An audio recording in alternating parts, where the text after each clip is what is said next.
AAA Bluegrass expects more than 530,000 Kentuckians to head out for Memorial Day weekend, which is almost 12% of the population. Don't drive distracted, and also don't drive impaired.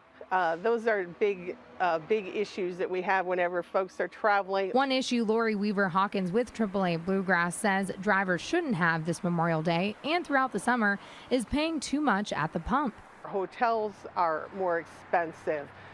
Flights are about 40% higher than what we saw last Memorial Day.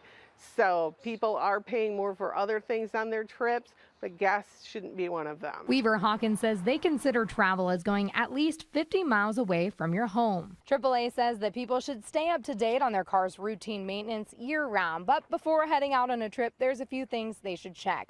The first is to make sure there's enough air in the spare tire so that it's safe to drive on in case of an emergency. They say flat tires are one of the most common calls they respond to.